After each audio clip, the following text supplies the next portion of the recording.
কাঞ্চন নগরে এক ভক্তিমতী নারী থাকতেন, যার নাম হলো মায়াবতী ঘোষ, আর তার স্বামীর নাম ছিল বিজয় ঘোষ। স্বামী স্ত্রী দুই লোকে মিলে ভগবানের সেবা পূজা করতেন। হঠাৎ একদিন মায়াবতী ডাকলো, স্বামী একটা কথা বলবো। কি কথা গো? গো, আজকে আমি আছি, আমার প্রভু সেবা হচ্ছে। আজকে তুমি আছো, আমার প্রভু সেবা হচ্ছে। কিন্তু যেই দিন আমরা দুই লোকে কেউ থাকবো না, আমার প্রভু সেবা পূজার ভার আমি কার হাতে দেব? বিজয় ঘোষ বলে উঠলেন, মায়া, তুমি জগতে এত কিছু চাইবার ছিল, অন্য কিছু চাইতে পারলে না। তুমি শেষ পর্যন্ত আমার কাছে সন্তান চাইছো। মায়া, মনে রেখো, সন্তানে কোনোদিন সুখ দেয় না। সন্তান শুধু সারা জীবন কষ্ট, ব্যথা, বেদনা, যন্ত্রণা ছাড়া কিছু পাবে না। আমি কি গান্ধারীর মতো 100 ছেলে চাইলাম? আমি তো একটা ছেলে চাইছি। শোনো মায়া, 100টা আস্তে আস্তে কথা নয়, 100টা ছেলের মার যে জ্বালা, একটা ছেলের মার ওই একই জ্বালা। ঠিক আছে স্বামী, তুমি যখন বলছো, আজকে থেকে আমি কথা দিলাম, আমি ভগবানের কাছে কোনোদিন সন্তান সন্ততি চাইব না। প্রতিদিন মায়াবতী ভগবানের জন্য কাঁদে, প্রতিদিন বলে, ভয়াবহ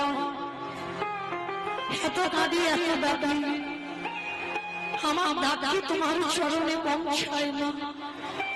কিসের জন্য তুমি আমায় এত কাঁদাও, এত কষ্ট দাও? ভগবানের জন্য কাঁদে। হঠাৎ আমার ভগবান একদিন দৈববাণী করলো, মায়াবতী,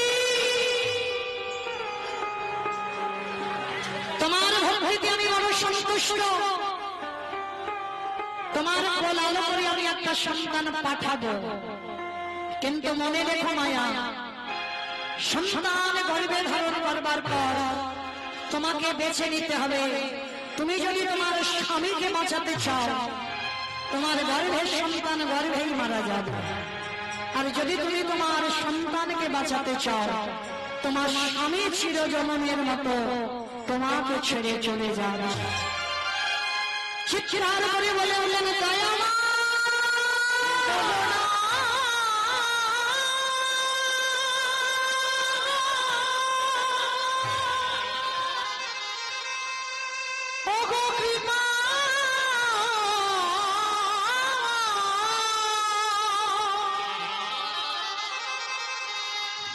তুমি অমন করে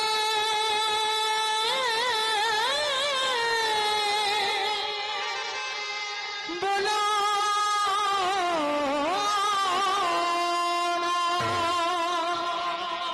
সন্তান চেয়েছিলাম আমি তোমার জন্য, আমার জন্য নয়, আমার স্বামীর জন্য নয়। আর তুমি কিনা সেই সন্তান চাইলাম বলে তুমি আমার স্বামীকে কেড়ে নেবে। হ্যাঁ, এটাই তোমার অদৃষ্টে লেখা। সন্তান বাঁচাতে গেলে স্বামী মারা যাবে, স্বামী বাঁচাতে গেলে সন্তান মারা যাবে। বলো তুমি কাকে চাও? আচ্ছা মায়েরা, আপনাদেরকে প্রশ্ন করি, বলেন তো, স্বামীকে বেশি ভালোবাসেন না সন্তানকে বেশি ভালোবাসেন? সন্তানকে, ছেলেকে। বাহ। আর কেউ? এদিকে কেউ? সন্তান। আবার অনেকের মনে মনে হচ্ছে বলবো, কিন্তু বলতে পারছে না। স্বামী হয়তো কোথাও দাঁড়িয়ে আছে, সে কিন্তু দেখছে তার বউয়ের দিকে, দেখে আমার গিন্নিটা কি বলে। আর এই যে ছেলে বলবে না, সে কিন্তু দেখে রেখেছে, কাল সকালবেলা গেলে তোমার ব্যবস্থা হবে।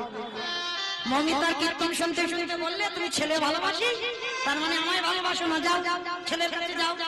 বলবেই, দেখবে আমি বলে রাখছি, তা শুনতে হবে। কিন্তু না, এইখানে যে যে কথাগুলো বলতে হবে ভেবে কথা বলতে হবে। এখানে কেউ কারোর স্বামী নয়, এইখানে কেউ কারোর ভাসুর নয়, আর কেউ কারোর শ্বশুরও নয়। এখানে আমাদের একটাই পরিচয়, আমরা কৃষ্ণ চরণের দাস। দেখবেন বাবা এখানে যদি এটা যাত্রা নাটক হতো না, বাঁশ বাঁধা হতো, একদিকে নারী একদিকে পুরুষ। কিন্তু দেখেন আমার মহাপ্রভুর এই কীর্তনটা দেখেন, নারী পুরুষে কোনো ভেদাভেদ আছে? কে নারী কে পুরুষ সব একাকার হয়ে আছে দেখেন। কিন্তু এইটা যাত্রা নাটক হলে হবে না, ও বাঁশ বাঁধতে হবে, একদিকে নারী একদিকে পুরুষ। মহাপ্রভু বললেন জাতি ধর্ম নির্বিশেষে আমার এই হরিনাম সংকীর্তন। কোন জাতের ভেদাভেদ নয়, নারী পুরুষের ভেদাভেদ নয়, কে নিচু জাত কে বড় জাত এগুলো দেখবে না ভগবান। এখানে একটাই জাত আছি আমরা সবাই, আমরা কৃষ্ণ চরণের দাস। আজকের মায়াবতী এক বাক্যে বলেছিল, আমি আমার স্বামীকে নয়, আমি আমার সন্তানকে চাই। বাহ! তবে মায়েরা মনে রেখো, সন্তানকে যখন মায়া তুমি চাইলে, তোমার স্বামী বেঁচে থাকবে যতদিন তোমার গর্ভটা তুমি লুকিয়ে রাখতে পারবে। বলুন মায়েরা, একটা নারী গর্ভ কতদিন লুকাবে? জোর 5 মাস, এরপরে তো প্রকাশ পাবে। যখনই বুঝতে পেরে গেল একদিন ভর দুপুরবেলা দ্বিজ ঘোষ যে মায়াবতী গর্ভবতী, ওই দুপুরবেলা দ্বিজ ঘোষ তার পরিবারকে জিজ্ঞাসা করলো, মায়া এত আনন্দের কথা তুমি একবার আমার বলার প্রয়োজন মনে বললে না? আজকে থেকে আর আমাদের দুঃখ নয়, কষ্ট নয়, আজকে থেকে আমরা যে আনন্দে থাকবো। দ্বিজ ঘোষ বলে যাচ্ছে, কিন্তু মায়াবতী ডুকরে ডুকরে কাঁদছে। কেন কাঁদছে? স্বামী জেনে গেল মানে স্বামীর আজকেই মৃত্যু হয়ে যাবে। মায়াবতী যখনই কাঁদছে, দ্বিজ ঘোষ প্রশ্ন করলো, মায়া তুমি কাঁদছো কেন? কাঁদছি আমি একটাই কারণে, কারণ এই সন্তানের কথা তুমি জেনে গেলে মানে আজই দৈব দুর্ঘটনায় তোমার মৃত্যু হয়ে যাবে। কথাটা বলা শেষ, দ্বিজ ঘোষের শরীরে অজানা জ্বর এসে প্রবেশ করল। হঠাৎ বুকের যন্ত্রণা, এত বুকের যন্ত্রণা আর সহ্য করা যাচ্ছে না, চিৎকার করে বলে উঠল, মায়াবতী মায়াবতী।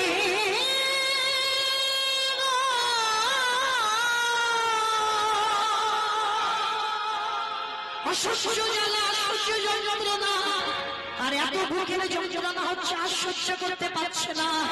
ধুলাই লুটিয়ে পড়ল দ্বিজ ঘোষ। মায়াবতী আর আমি বেশিক্ষণ বাঁচবো না, আমার মনে হয় এই মুহূর্তে আমার প্রাণটা চলে যাবে। কিন্তু কথা দাও, যে সন্তান তোমার গর্ভে আছে ওই সন্তানকে করে তুলবে তুমি কৃষ্ণ ভক্ত। কথাটা বলা শেষ, দ্বিজ ঘোষে মৃত্যু হয়ে গেল।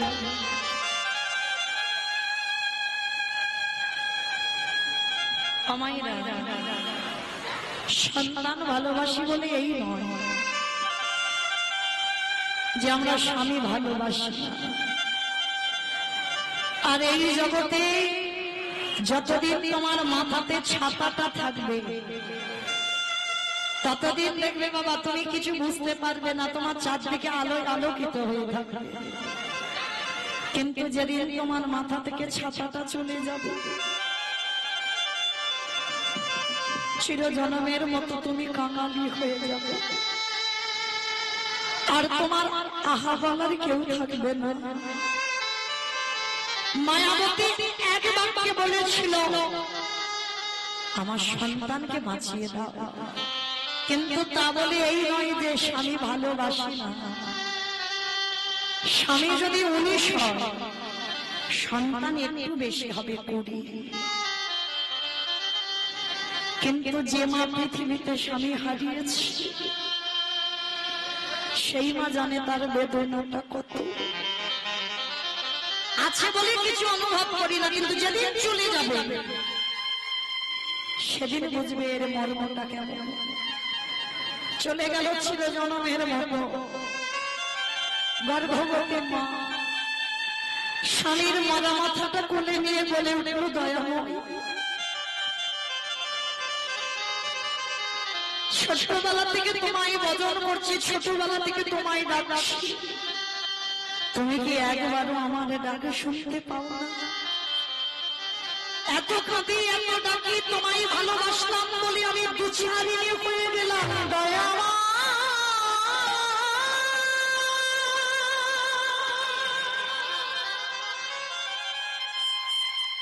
যে জানে তোমায় ভালো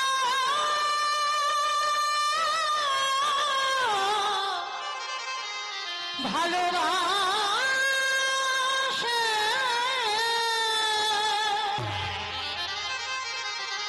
তারে গিয়ে মিলি করি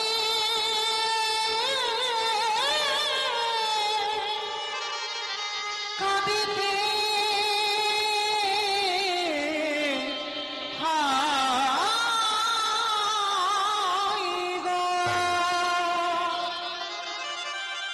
গ্রামের লোকজন সবাই এসে বলে উঠল, তুই হলি বিচারিণী, তুই হলি কলঙ্কিনী, তুই হলি অসতী।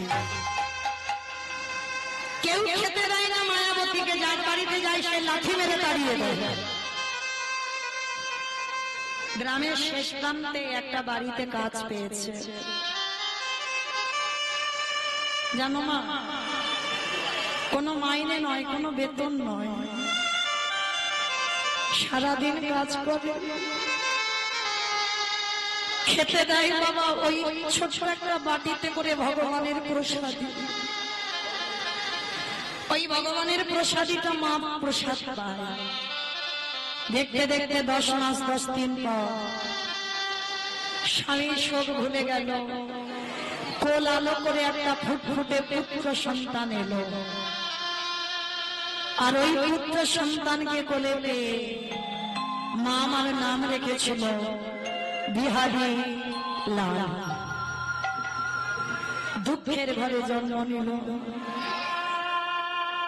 অভাবের ঘরে জন্ম নিল। দেখবে বাবা, যার কেউ নেই, ভগবান বলল আমি আছি। ওই ছোট্ট ছেলেটাকে মা কোলে করে নিয়ে যায় লোকের বাড়িতে কাজ।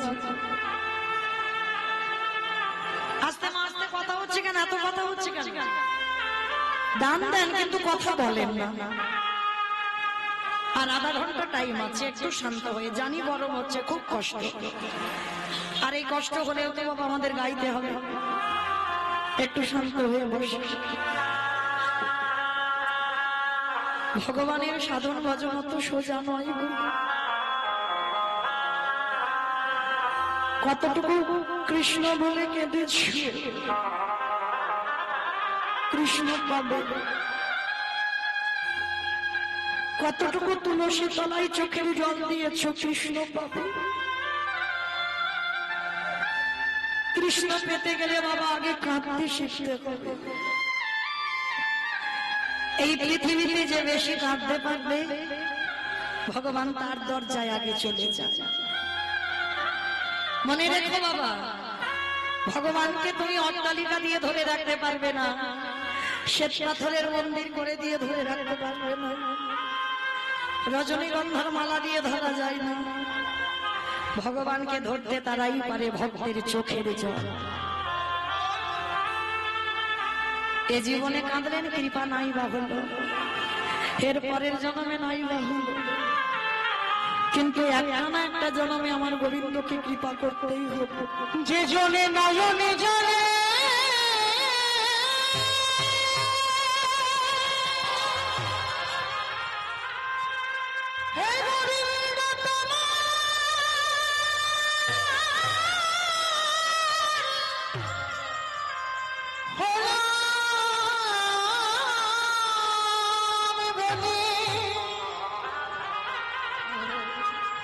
একেবারে ডাকার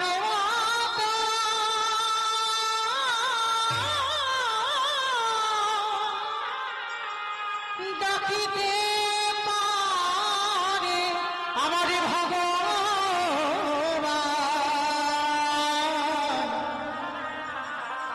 সেই ভক্তের নামে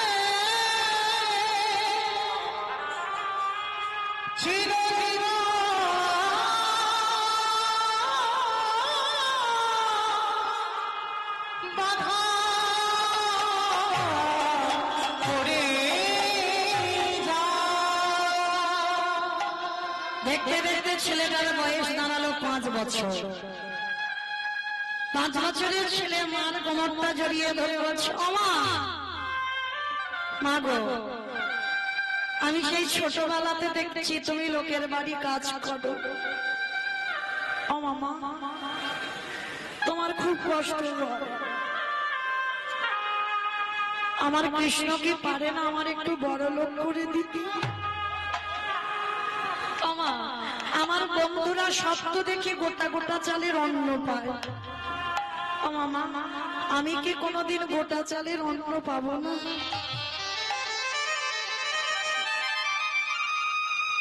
এত গরিব এত কাঙাল কোনোদিন গোটা চালের অন্ন দেখেনি চোখে,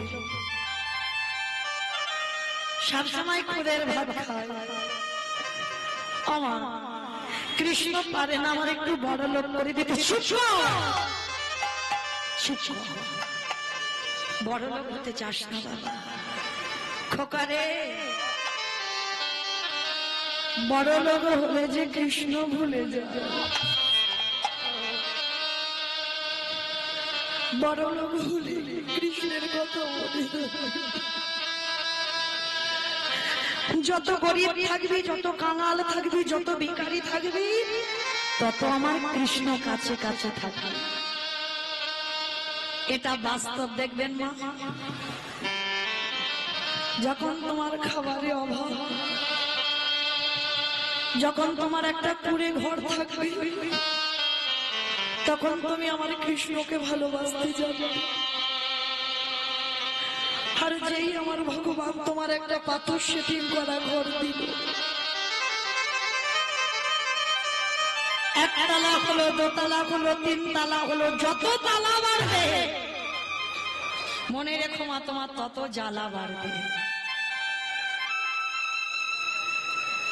এ জগতে যারা কৃষ্ণ ভক্ত হবে বাবা, তারা জীবনে পাথর সেটিং করা ঘর করবে না। কৃষ্ণ ভক্তরা সারা জীবন কাঙাল হয়ে যাবে।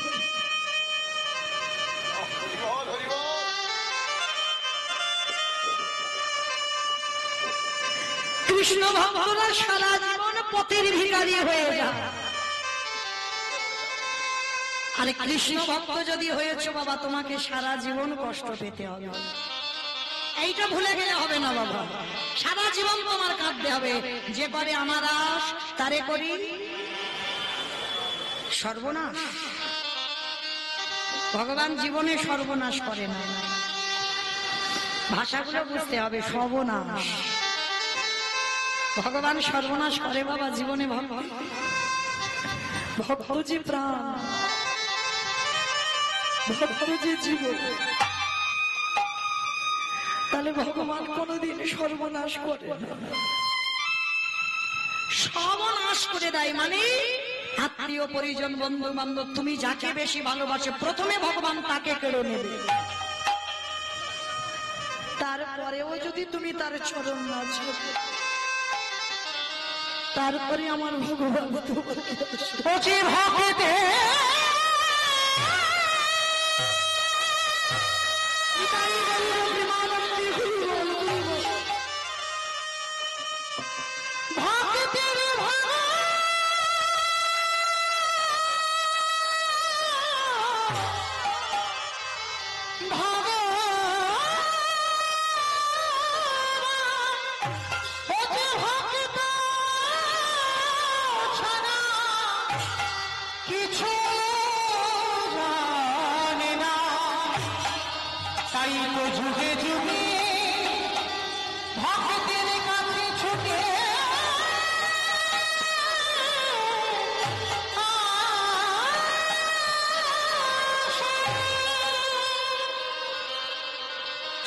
বিহারীকে বলছে, বিহারী বড় লোক হতে চাস না? ও মামা ঠিক আছে, তাহলে একটা কথা বলবো, আমার যে বড্ড খিদে পেয়েছে, খোকা আজকের একটু জল খেয়ে কাটিয়ে দে না বাবা। ও মা সেই সকাল থেকে জল খাচ্ছি, কত জল খাবো তুমি বলো? মা মনে মনে করছে আমি আছি বলে ওর কাছে ওর এত কষ্ট, কাল সকালবেলা আমি ওই গঙ্গায় ঝাঁপ দিয়ে আত্মহত্যা করব। মা জানে আত্মহত্যা করা মহাপাপ, তবু মা আত্মহত্যা করবে কেন?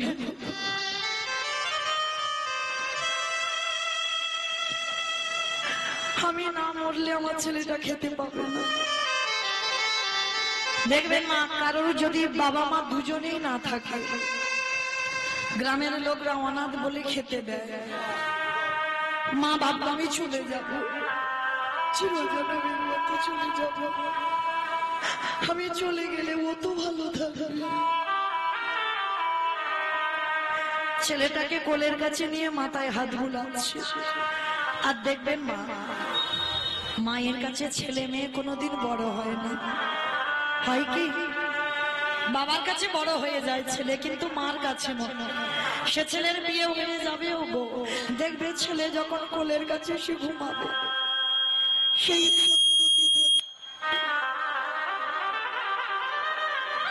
ছেলেটার মাথায় হাত উড়িয়ে, খোকা একটু ঘুমিয়ে পড়। আর ওই মাথায় হাত বুলাতে বুলাতে ছেলে কখন মায়ের কোলের কাছে ঘুমিয়ে পড়েছে। আর যেই না মায়ের কোলের কাছে ঘুমিয়ে পড়ল, রাতের অন্ধকারে মা উঠে ভগবানের চরণে জানাচ্ছে, প্রভু আমি আসি, আমার ছেলেটা রইল তোমার চরণে, আমার ছেলেটাকে তুমি দেখে রেখো।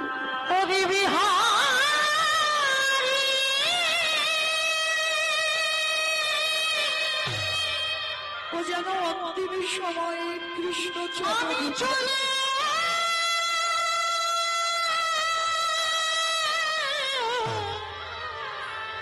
চলে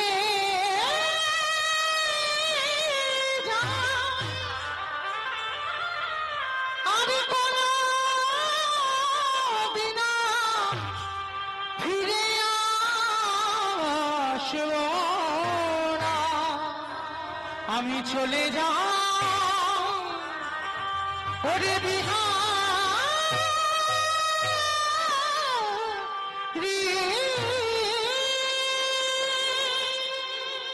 আমি আছি বলে এত কষ্ট দয়া মা, আমার ছেলেটাকে আমি তোমার চরণে দিয়ে গেলাম। আমার জীবন নদী নাইয়া আসি, আমার ভাবের খেলা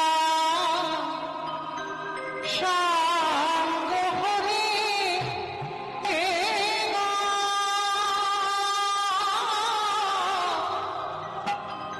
একেবারে দিল পার করিলা আমার জীবন নদীরে নাইয়া।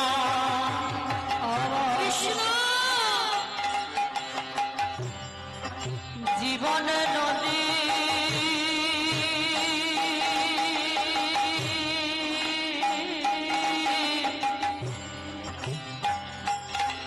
নাইয়া,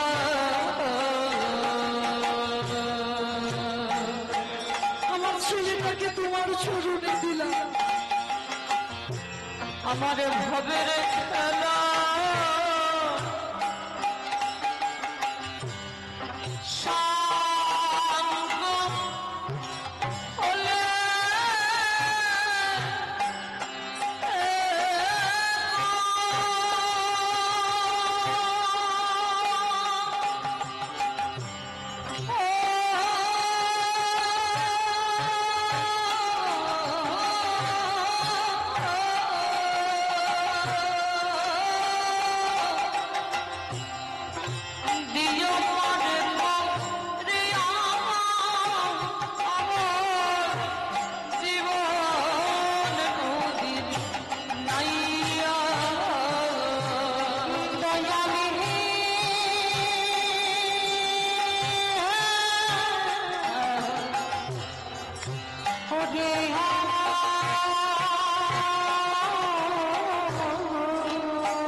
থাকে বুঝি বেঁধেছিলাম বাসা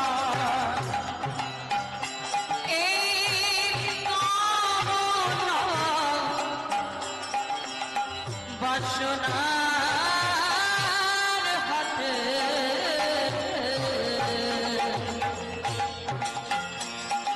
বুঝি বেঁধেছিলাম বাসা সবই অচলে হবে আমার যাওয়ার কালে গো একবারে দেখি নাই ভাবনা এবারে রহিরে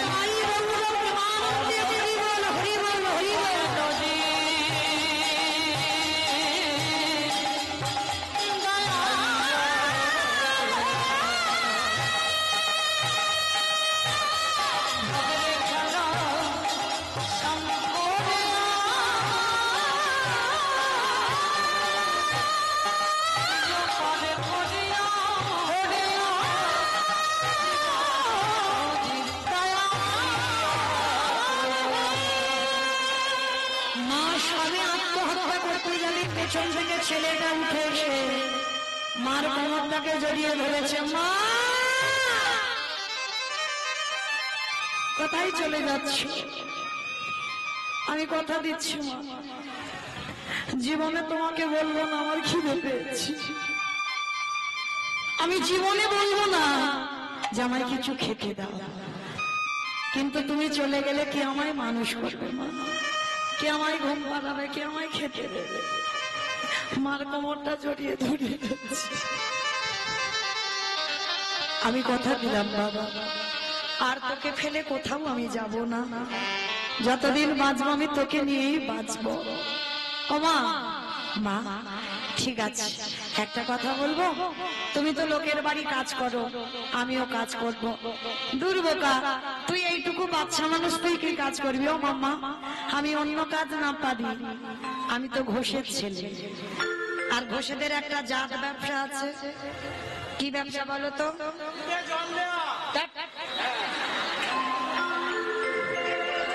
তার মানে ওইটা আমাকেই বললো না, আমার বাবা দেয় না, কারণ আমার বাবা ছানার ব্যবসা, দুধে জল দিলে কি আর না দিলে কি। হরি বল। তো মাইরা, এই গোয়ালা জাতিদের একটা জাত ব্যবসা আছে, দুধের ব্যবসা, আর এরা কিছু পারুক না পারুক একটা ভালো কাজ করতে পারে, যেটা গরুর কাজ। তো আজকের বিহারি বলছে, ও মা আমি ছোট তো কি হয়েছে, আমি তো গরুর কাজটা পারি, তুমি একটু দাঁড়াও, তুমি কতদিন আর লোকের বাড়ি কাজ করবে, আমি একটা কাজ খুঁজে আনি। পাশে একটা বড় লোক বাড়িতে গেছে, 3 তলা বাড়ি। বাবুজি আমার মার খুব কষ্ট গো, লোকের বাড়ি কাজ করে আমায় এত বড় করেছে, আমাকে দুটো কাজ দেবে তোমার বাড়িতে? তোমার ওই গোয়ালে অনেক গরু আছে, ওই কিছু গরু আমার চড়াতে দেবে? তা বড় লোকটি দেখে মায়া হলো, হ্যাঁ রে বাবা ঠিক আছে, তোর ওই যে 6টা গরু আছে আজকে থেকে তুই চড়াবি। লীলার পাশে ভালো বললেন, মূর্খ, 6টা গরু যদি ও চড়াবে তোর বাড়ি আসবে কেনে? 6টা গরু তো আপনারা চড়াচ্ছেন, আমি চড়াচ্ছি, আমার এই ছেলেগুলো চড়াচ্ছে। কাম করে দিল মোহাম্মদ এই তো 6টা গরু। কি গো, 6টা গরুকে মারতে বলছে না, মহাপ্রভু বলছে 6টা গরুকে দমন করো, মারলে তুমি নিজেই মরে যাবে। যেমন ভগবান কালীয় দমন লীলা করেছিল, কেন? জগৎ শিক্ষা দেবার জন্য। এই মনুষ্য জীবনে কাম রূপ কালীয় না, ভগবান কালীয়নাথকে দমন করেছিল, কালীয়নাথকে কিন্তু মারেন। তাহলে ভগবান চৈতন্য মহাপ্রভু শিক্ষা দিলেন, তোরা ষড়রিপুকে দমন করে দাও, কিন্তু যেন সত্যিকারের মেরে ফেলিস না, কারণ ওদের যদি মেরে ফেলিস তোরা কোনোদিনই বাঁচবে না। মানে এই যে কাম ক্রোধ লোভ মোহ মদ মাশ্চর্য, এই 6টা রিপুকে দমন করতে বলছে। তো আজকে লক্ষ্য করে দেখেন, বিহারী বলছে আমি 2-3টে পারবো। ঠিক আছে শোন, তুই 1 মাস গরু চড়াবি, তোকে 4 আনা মাইনে দেবো, মানে 25 পয়সা। মাইরা তো এখনকার দিনে লীলা নয়, তখনকার দিনে 25 পয়সার অনেক মূল্য আছে, অনেক দাম। তা বিহারী বলছে ঠিক আছে বাবু, আমি 25 পয়সার মাইনের কাজ করব। তো বিহারী মাঠে মাঠে গরু চড়াতে যায়, আর বিহারীর বীজ ভালো, মাটি ভালো, আর ফসল তো ভালো হবেই। বুঝতে পেরেছ? দেখেছো? ছোটবেলা থেকে বিহারি মাঠে মাঠে খেলে করে, আর প্রত্যেক দিন ওই মাঠে খেলে, আর মনের আনন্দে গরু চড়ায়। গরু চড়াতে চড়াতে বাবা বিকাল গড়িয়ে এসেছে। আর যখনই বিকাল গড়িয়ে এসেছে, এবার বিহারীলাল ফিরবে, হঠাৎ দেখছে বাবা এক পাঠক ঠাকুর পাঠ করতে বসেছে, ভাগবত পাঠ। যেমন আজকে আমি এই যে রাস্তা ধারে বাজারেই বাবা কীর্তন গাইছি, এইরকম কাটুয়া কাঞ্চননগরে এক পাঠক ঠাকুর ভাগবত পড়ছে। আর ওই ভাগবত পড়তে পড়তে বাবা পাঠের মধ্যে দিয়ে পাঠক ঠাকুর বলে উঠেছিলেন, ও মাইরা, বৃন্দাবনে কৃষ্ণ নামে একটা ছেলে আছে, তার নবলক্ষ ধেনু আছে, তার 24 জন বন্ধু আছে। আর জানো, ওই ছেলেটাকে যদি একবার কেউ ভালোবাসতে পারে, এত কিছু দেয়, এত কিছু দেয়, নাকি ঘরে রাখবার জায়গা থাকে। পাঠক ঠাকুর পাঠে বলছে, আর বিহারী দাঁড়িয়ে দাঁড়িয়ে শুনছেন। ওরে বাবা, কেন আমি মরতে চারানার মাইনের কাজ করব? হ্যাঁ, কাজ যদি করতে হয় আমি কৃষ্ণের বাড়ি কাজ করব। কি গো বাবা, এতদিন কীর্তন শুনে ভাগবত শুনি, ভগবানের এত সেবা পূজা করি, এতটুকু চৈতন্য হয় না। আর একটা 5 বছরের বাচ্চা একদিন ভাগবত শুনে বাবা তার চৈতন্য হয়ে গেল। ও কিন্তু জানে না কৃষ্ণ মানে ভগবান। ও জানে কি, কৃষ্ণ মানে আমি যেমন গরিবের ছেলে, কৃষ্ণ মানে বড় লোকের ছেলে। ওর নবলক্ষ ধেনু আছে, আমি 2-4টে চড়াবো। ওর 24 জন বন্ধু আছে, আমাকে নিয়ে 25 জন হবে। আর ওরে নাকি ভালোবাসলে চাইতে লাগে না, এত কিছু দেবে, আমার মার অভাব দূরীভূত হবে। ছোট্ট ছেলেটা ওই রাস্তায় দাঁড়িয়ে দাঁড়িয়ে শুনেছে পাঠক ঠাকুরের মুখ থেকে, শুনে ছুটে গেছে, ওমা মা গো, যে বাড়িতে কাজ করছিলাম আমি কাজ ছেড়ে দিয়েছি। কেন রে বাবা, কাজ ছেড়ে দিলে কেন? ওই কাজ আমি করবো না, আমি তো একটা নতুন চাকরি পেয়ে গেছি। সে কি রে বাবা, তুই নতুন চাকরি পেয়েছিস? কোথায়? কি জানো জায়গাটার নাম? কি নাম, কি নাম? হ্যাঁ, মনে পড়েছে, জায়গাটার নাম হলো বৃন্দাবন। কোথায় কাজে যাবি? বৃন্দাবন। বৃন্দাবন তুমি তো জানো না, বৃন্দাবনে কৃষ্ণ নামে একটা ছেলে আছে, তার নবলক্ষ ধেনু আছে, তার 24 জন বন্ধু আছে। আর জানো, ওই ছেলেটাকে একবার যদি ভালোবাসার মতো কেউ বাঁচতে পারে, তাহলে বাবা চাইতে লাগে না, এত কিছু দেয়, রাখবার জায়গা থাকে। ছোট্ট ছেলেটা যেই না বলেছে বাবা, মা খিলখিল করে হেসে উঠেছে, এই পাগল ছেলে, ওইটা তো বৃন্দাবনে কৃষ্ণ লীলা করেছিল। 125 বছর বয়সে জরা ব্যাধির তীরে তিনি দেহত্যাগ করেছেন। কৃষ্ণ তো আর বৃন্দাবনে নেই না। তুমি জানো না বৃন্দাবনে কৃষ্ণ আছে? আছে। কি জ্বালাই পড়েছি বলো দিনি এই ছেলের পাল্লায়। বৃন্দাবনে কৃষ্ণ কোনদিন থাকে না, সে তো দেহত্যাগ করেছে জরা ব্যাধির তীরে। না, তুমি পড়াশোনা জানো না, পাঠক ঠাকুর বলেছে বৃন্দাবনে কৃষ্ণ আছে। মার কথাও বিশ্বাস হচ্ছে না, মানে এমন বিশ্বাসটা লেগে গেছে বিহারী। মা বিরক্ত হয়ে বলছে, ঠিক আছে, তোর মার কথা বিশ্বাস হচ্ছে না তো যা, যে পাঠক ঠাকুর পাঠ করেছে তুই তার কাছে যা। যাবার সময় মার চরণে সাষ্টাঙ্গে দণ্ডবত প্রণাম। কে গো? মা বলছে, হ্যাঁ খোকা, প্রণাম করলি কেন? বলে, মা যদি পাঠক ঠাকুর বলে বৃন্দাবনে কৃষ্ণ আছে, তাহলে তোখান থেকে আমি কাজে চলে যাব, তোমার মতো মার কাছে আসা হবে না, আর প্রণামও করা হবে না, ওই জন্য আমি আগে থেকে সেরে যাচ্ছি। মা মাথায় হাত দিয়ে বলল, খোকা, যে কাজে যাচ্ছিস তোর কাজে সফল হয়ে যায়। পৃথিবীতে বাবা সব থেকে বড় শক্তি হলো মায়ের আশীর্বাদ। আর একবার যদি কোনো সন্তান এটা পেয়ে যায়, তার সব কাজে জয় জয়কার হবেই হবে। তো বিহারী আশীর্বাদটা পেয়ে পাঠক ঠাকুরের কাছে ছুটে গেছে। ঠাকুর মশাই, ও ঠাকুর মশাই, সত্যি করে বলবে, তুমি এখানে বসে বলনি বৃন্দাবনে কৃষ্ণ আছে? হ্যাঁ বলেছি। তুমি বলনি তার 24 জন বন্ধু আছে? হ্যাঁ বলেছি। তুমি বলনি তার নবলক্ষ ধেনু আছে? হ্যাঁ বলেছি। তুমি বলনি তাকে ভালোবাসলে কিছু চাইতে লাগে না, এত কিছু দেয়, নাকি রাখবার জায়গা থাকে না? বলো, বলনি? হ্যাঁ বলেছি। তা কি হয়েছে বাবা? তুমি জানো আমি যে বাড়িতে কাজ করছিলাম, চারানার মাইনের কাজ আমি ছেড়ে দিয়েছি।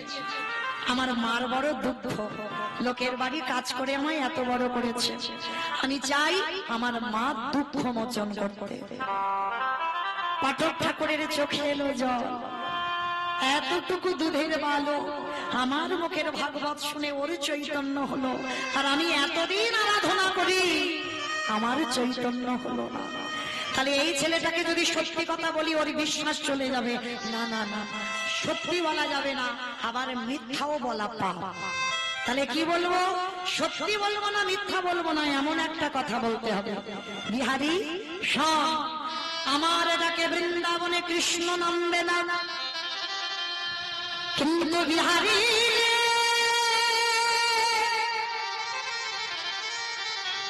ওরে তোরে ভালোবাসা তোরে প্রেমে আমার কৃষ্ণকে নতুন করে ব্রজে লীলা করিতে হবে। ওরে বিহারী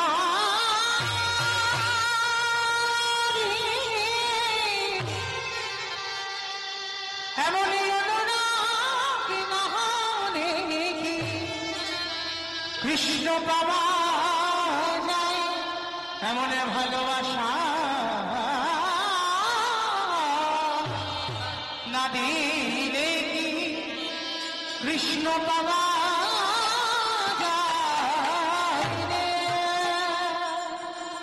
ছোট ছেলেটা একেবারে লাফ দিয়ে উঠেছে। ঠাকুর মশাই, তার মানে তোমার ডাকে আসবে না আমার ডাকে আসবে বলে? হ্যাঁ, তোর বিশ্বাসে কৃষ্ণকে আসতে হবে। তাহলে ঠাকুর মশাই তাহলে আমি আসি। দাঁড়া, দীক্ষা হয়েছে ওটা আবার কি? আমার কতজন দীক্ষা নিয়েছেন একবার হাতটা তোলেন তো দেখি।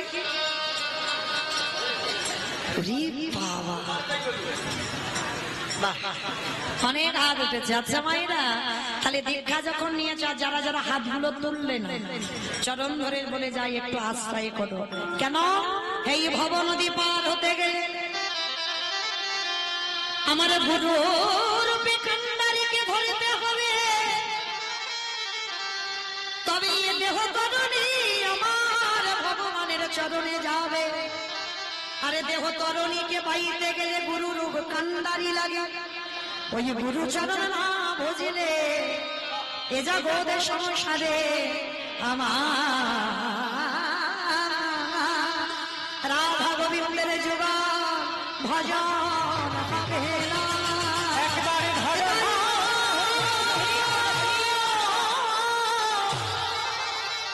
একবারে ধরো ধরো গুরু চরণ তোমার হৃদয়ে।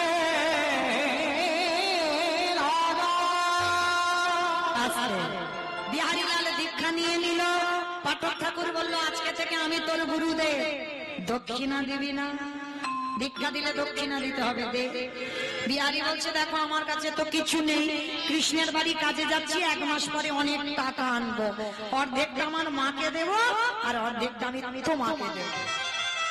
গুরুদেব বলল, ওই দক্ষিণা নয়, আমার বিশ্বাস করে কৃষ্ণ দর্শন হবে যদি আগে কৃষ্ণ দর্শন হয়ে যায়। ওরে খোকা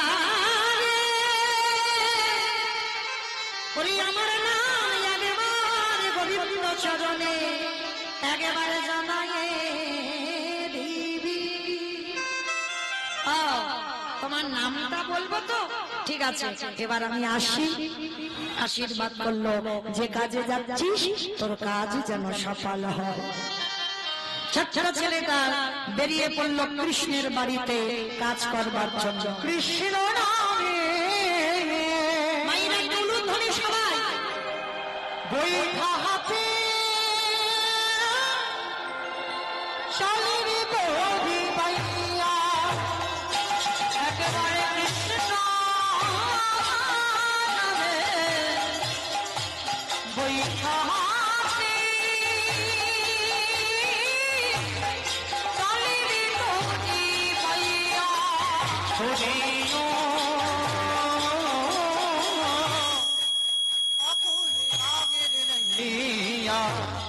কৃষ্ণ নামে বৈঠা হাতে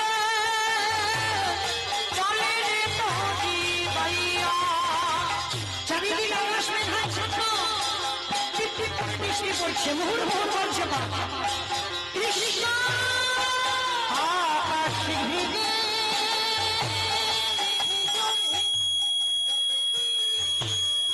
ভয় কিরে তো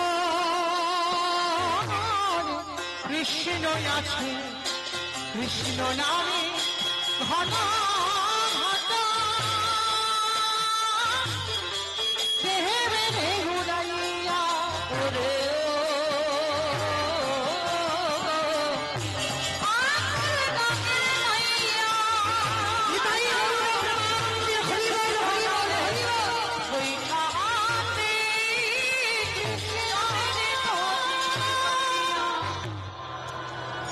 আজকে ছোট ছোট ছেলেরা বাবা আজকে নয়নে জলে ভোগ ভাসিয়ে যখন কাঁদছে আর বেরিয়ে পড়লো ওই কৃষ্ণের বাড়িতে কাজ করতে যাওয়ার উদ্দেশ্যে।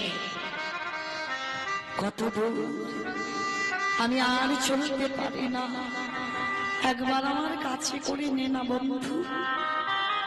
ছেলেটা জানে না কোথায় বর্ধমান আর কোথায় উত্তরপ্রদেশ। বেরিয়ে পড়লো কৃষ্ণের বাড়িতে কাজ করবার জন্য। দেখা দে দেখা দে দেখা দে দেখা দে হরে কৃষ্ণ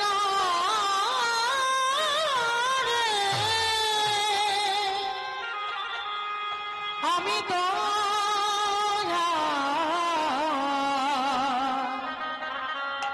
চলিতে পারি না। চরণটা যাই না ফেলেছে কৃষ্ণ যখন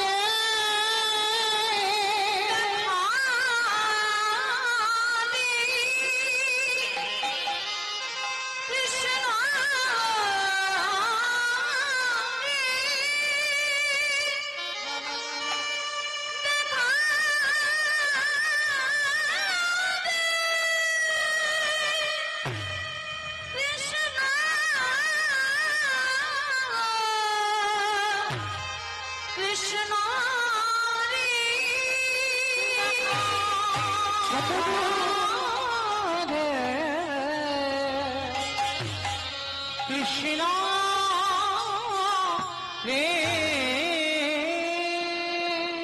নয়নে জলে বুক ভাসিয়ে কাঁদছে ছোট্ট ছেলেটা।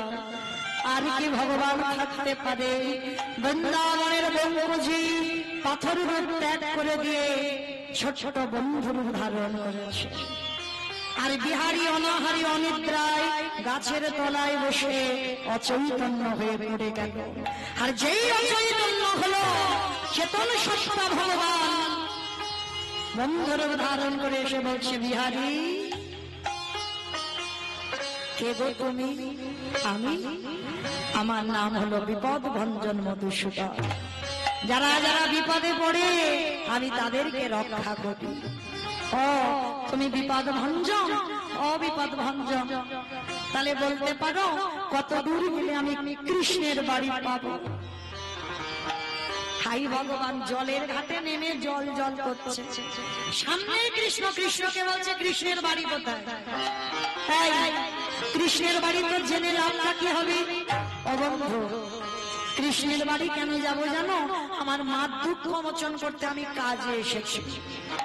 সমস্ত কথা শুনবার পর ছোট ছোট বিহারী লালের কথা শুনে ভগবানের চোখে এলো জল। একে যদি সত্যিটা বলি যে বৃন্দাবনে আর কৃষ্ণ থাকে না, তাহলে বিশ্বাস চলে যাবে। না, আমি মিথ্যা করে বলবো। আমার মন্দিরে যে পূজা দেয় তার তো অনেক গরু আছে, আমি মিথ্যা করে বলবো ওইটা কৃষ্ণের বাড়ি। বিহারী তুই তো কৃষ্ণের বাড়ি এসে গেছিস। ওই তো ওই যে বাড়িটা দেখা যাচ্ছে ওইটাই তো কৃষ্ণের বাড়ি। অবন্ধ তাহলে তুমি আমাকে একটু নিয়ে চলো না গো। যেই না বলেছে তুমি আমায় নিয়ে চলো না গো, ভগবান বললেন এই রে ভক্ত হাত ধরে যদি না ছাড়ে ভগবান ভয় পায় কখন? প্রকৃত ভক্তের কাছে ভয় করে ভগবানকে মারতে। ভক্তই পারে ভগবানকে চোখ রাঙাতে, ভক্তই পারে ভগবানকে শাসন করতে। তুমি যদি প্রকৃত ভক্ত হয়েছো তাহলে তোমার কথা ভগবান শুনতে বাধ্য। তুমি যদি প্রকৃত ভক্ত হয়েছো তুমি পারবে ভগবানকে চর বসিয়ে দিতে, আর ভগবান মাথা পেতে সেটা নেবে। ভগবান ভাবলো যদি হাত ধরে আর না ছাড়ে, বিহারী তুই যা, ও বন্ধু কখন তোমার সঙ্গে দেখা হবে, মানে ধরে ধরতে পারলো না যে ওটা কে। কারণ দেখবে মা ভগবান হয়তো তোমার সাথেই থাকে, তুমি চিনতেই পারো না। কারণ ভগবান কোনোদিনই নিজ রূপে কাউকে দেখা দেবে না। ভগবান আসে অতিথি রূপ ধারণ করে। অচেনা অজানা মানুষ যাকে দেখলে তুমি ঘৃণা করবে, ভগবান বুঝতে চায় ও দেখি কতটা অতিথি আপ্যায়ন করে। বলো তো আগে অতিথি সেবা না আগে ভগবানের সেবা? অতিথি সেবা জানি সবাই, মানি কজন?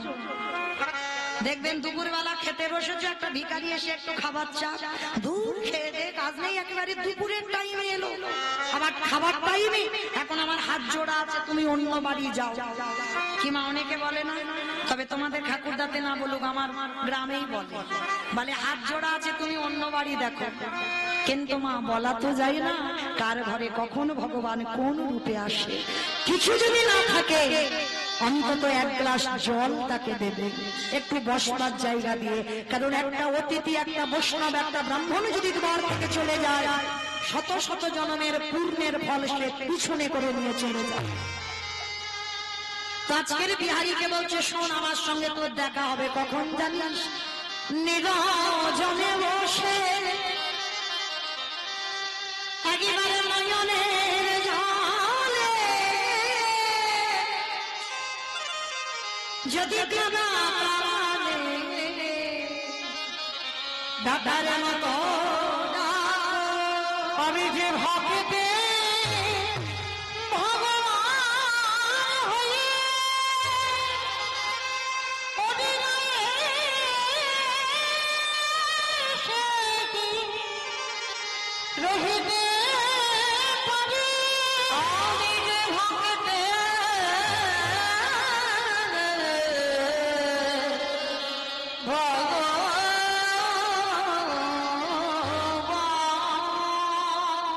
ছুটে গেল পূজারীর বাড়িতে গিয়ে ডাকছে কৃষ্ণ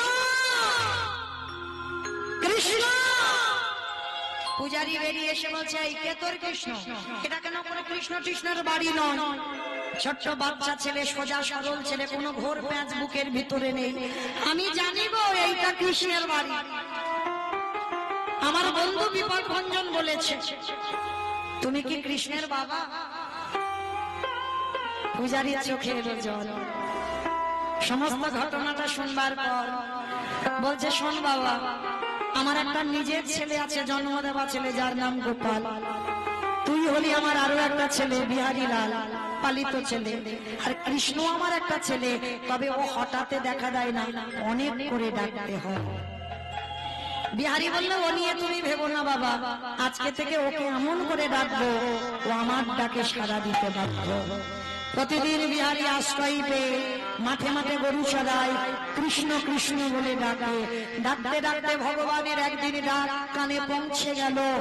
হঠাৎ ভগবান সৃষ্টি করলো নবলোক ধরু, সৃষ্টি করলো 24 জন বন্ধু।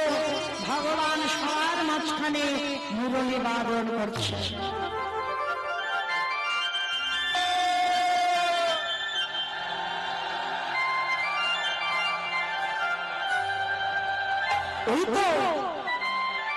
ওই তো আমার বন্ধু কৃষ্ণ, যা হলো হলো, কালকে তোর সঙ্গে আমি তোর মাঠে গরু চড়াবো।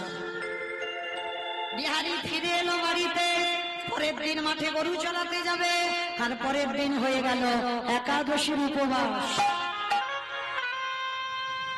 ওই কতজন একাদশী করো একবার হাতটা তোলো তো দেখি।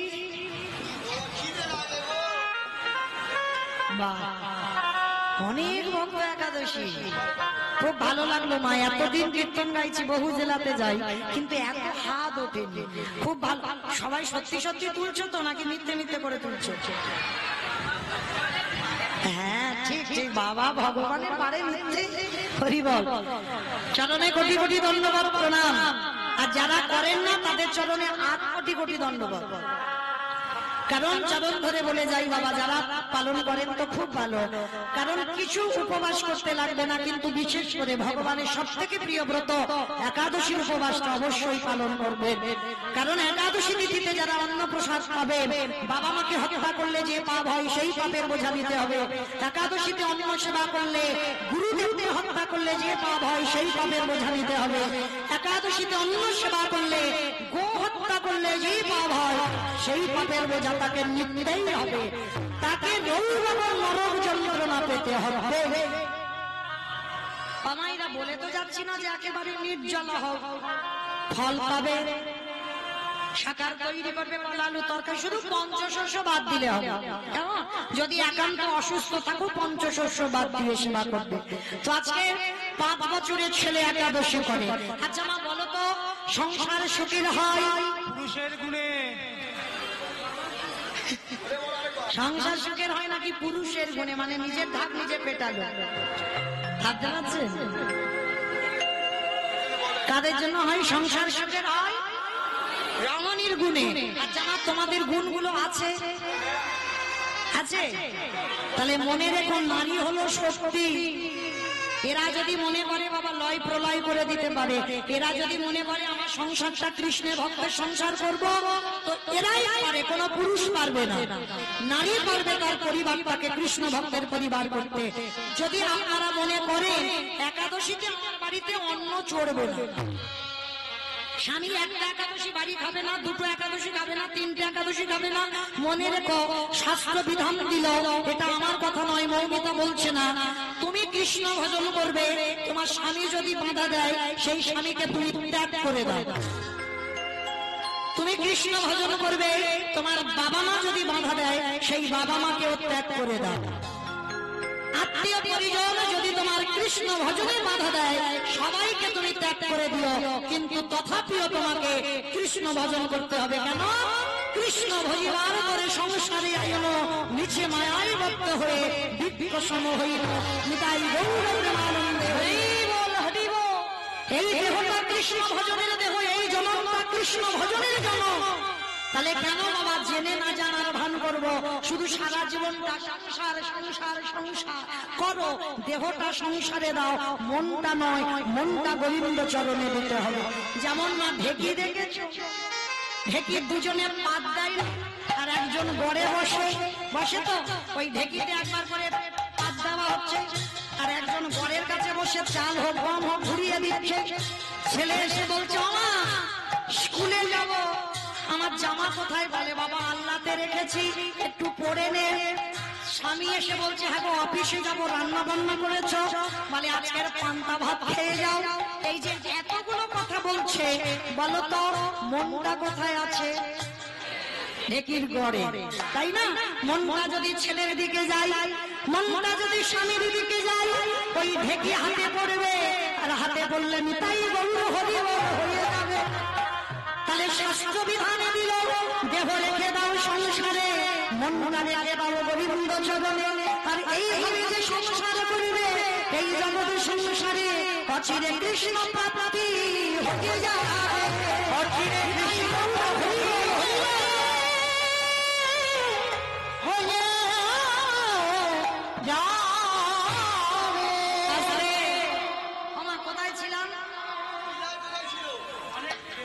কোথায় ছিলাম? বিহারী একাদশী করেছে, বাহ! এই না হলে ভক্ত।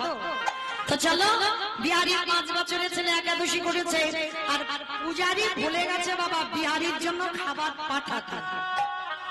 আচ্ছা মা আমি তো চলে যাবো আর 5 মিনিট পর, 5 মিনিট পরে চলে যাব, পরবর্তী দলকে চলে আসতে বলে। মানে এখন যাইনি তো, এখন আছি তো। হ্যাঁ তো মাইরা, এই যে বাবা বিহারী আমি চলে যাবার পরে আমার কথা কারণ মনে থাকবে? তোমার না থাকো, আমি তোমার জিজ্ঞেস করি না, কারো থাকবে? থাকবে। যাক বাবা মাথা তো নেড়েছে, এতেই হবে। বেশ, আচ্ছা আপনারা ভুলে যাবেন। হ্যাঁ 3টে থেকে হরি বল, বড় ভালোবাসার মানুষ না। তো যাই হোক, তাহলে মায়েরা আপনারা ভুলে যাবেন, আমরা ভুলে যাব, কিন্তু ওই যে মন্দিরে বাঁকা করে বাঁকা হাতে কালো শ্বশুর ভগবান কি করেছে, গোপালের রূপ ধারণ করে মাথায় খাবারের বোঝা লইয়ে আজ বিহারীকে মাঠে গিয়ে খাইয়ে দিল। বাবা ঠাকুর যারা গীতা পাঠ করেন, গীতার একটা শ্লোক আছে, অনন্য চিন্তায়ন্ত মান যোজন পর্যপশ্যতে তেষারিত্তাভিযুক্তানাম জগৎক্ষয়াম বহঃ।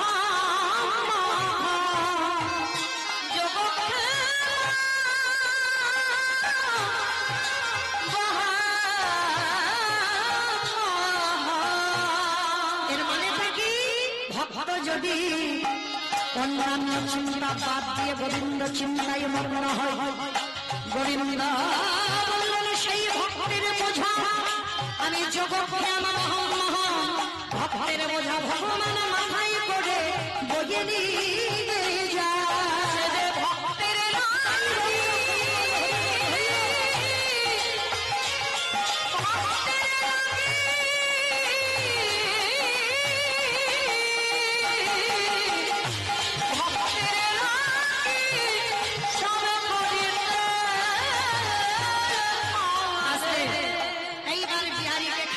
ভগবান চলে এসেছে। বিকাল বেলা বিহারী বলছে, ও বাবা তুমি ওইটুকু ভাই গোপালকে মাঠে পাঠিয়েছো কেন? আদৌ গোপাল যায়নি, গোপালের রূপ ধরে ভগবান গিয়েছিল। বাবা বলছে আমি মিথ্যা বলছি না, আমার ছেলে মিথ্যা বলছে না, বিহারী মিথ্যা বলছে না, তাহলে মিথ্যা বলছে কে? মন্দিরে গিয়ে দরজাটা খুলেছে, দেখে না বাঁকা করে বাঁকা হাতে কালো শ্বশুর, চরণেতে বাইরে হলো রক্তের ধারা। আর বুঝতে দেরি হলো না, ভগবান মাঠে নেমেছিল বিহারীর জন্য। বিহারী আজকে থেকে তুই মাঠের কাজে নয়, আজকে থেকে তুই মন্দিরে দারোয়ান হবি। মাঠের কাজ বন্ধ করে দিয়ে দারোয়ান মানে চাকরির প্রমোশন হয়ে গেল।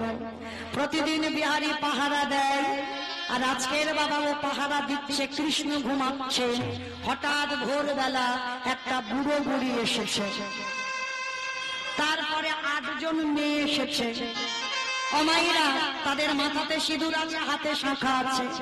তা বিহারী বলছে তোমাদের লজ্জা করে না, রাত্রিবেলা পরপুরুষের কাছে এসেছো? বলে জগতে সতী নারী তারাই হয় যাদের 2টি করে পতি হয়। আমার কাদের 2টো স্বামী আছে, একবার হাত তোলো তো।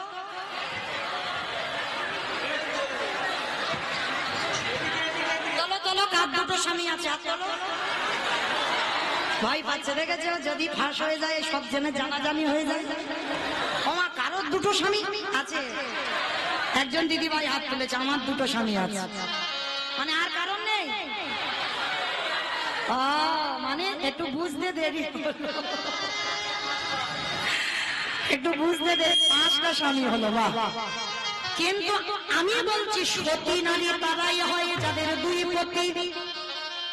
এক ঘরে পতি, এক বাইরে পতি। ঘরের পতিটা হলো আমার অনবিরবি গোবিন্দ, আরে বাইরের পতি হলো অগ্নি সাক্ষী করে বাবা যার হাতে তুলে দিয়েছিল, ওই হলো বাইরের পতি। এই যারা 2 পতিকে নিষ্ঠা মানে ভজন সাধন করতে পারে এই জগতে, তারাই হয় একমাত্র সতী নারী। সতী নারী। এইবার বিহারী লাল বলছে, বিহারী বল আমাকে চিনতেন কে তুমি? ভিতরে গিয়ে বিহারী দেখছে ওই বিগ্রহের পাশে একটা কৃষ্ণ মূর্তি দাঁড়িয়ে আছে। কে তুমি? আমি তোর বন্ধু। না তুমি বন্ধু নও, তুমি তো আমার ভগবান কৃষ্ণ। বলে না আমি ভগবান, যে যেমন ভাবে ডাকে আমি তার কাছে তেমন ভাবে ধরা দিই। তুই বন্ধু ভেবেছিস, আমি বন্ধু হয়ে এসেছি। তো কৃষ্ণ মাইনে দিবি না? এতদিন কাজ করলাম, মাইনে দে। বলে কি চাই বল? কৃষ্ণ বর্ধমানে আমার মা বসে আছে, প্রথম মাইনেটা তুই আমার মার হাত ধরে ভব নদী পার করা। এইটা হলো আমার গরু চড়ানোর মাইনে। আর দ্বিতীয় মাইনেটা কি জানিস? যার জন্য তোরে দেখা পেলাম। ও বাবা, কার জন্য দেখা পেল? গুরুদেব। আমার গুরুদেবকে কৃপা কর, আমার গুরুদেবের নামটা চরণের ধারে লিখে রাখ। ভগবান বলল, বিহারী তুই কিছু চা। বলে, আমি আর কি চাইবো বল, আমি তো সব থেকে বড় ধনী। অমাইরা, পৃথিবীতে সব থেকে বড় ধনী কে? যাদের অনেক টাকা আছে তারা ধনী। তাহলে কারা ধনী? এই জগতে যে জন কৃষ্ণ প্রেম সম্পদ অর্জন করে, এ জগতে সেই কৃষ্ণ চরণ ছাড়া আর জানে না। ভগবান বলল, বিহারী তুই চাইলি না, আমি তোকে চেয়ে দিলাম। শোন, এতদিন আমি বৃন্দাবনের বঙ্কুজি ছিলাম, আজকে থেকে তোর নাম আমার নামের সঙ্গে জুড়ে দিয়ে হয়ে গেলাম বৃন্দাবনে বঙ্গ বিহারী লাল কি, বঙ্গ বিহারী লাল কি, বঙ্গ বিহারী লাল। তাই কানাই প্রতিদিন মন্দিরে কি হয় বলে, যুগল নৃত্য। বলে, একটু যুগল আমাকে দেখা। রাধা গোবিন্দ যুগলে দাঁড়ালেন, ভক্তগণ সবাই মিলে যুগলে দর্শন করলেন। আমাইরা আজকে যারা যারা বৃন্দাবনে যাবে গিয়ে দেখবেন, বৃন্দাবনে অনেক মন্দির আছে, কিন্তু মূল মন্দির হলো বাঁকে বিহারী লালের মন্দির। অনেকে দেখেছেন। এইবার আজকে লীলা শুনে কি জগৎ শিখলাম? ভক্তি জানে কৃষ্ণ তার সর্বশাস্ত্রে কয়, ভক্তি না থাকিলে কৃষ্ণ দেখে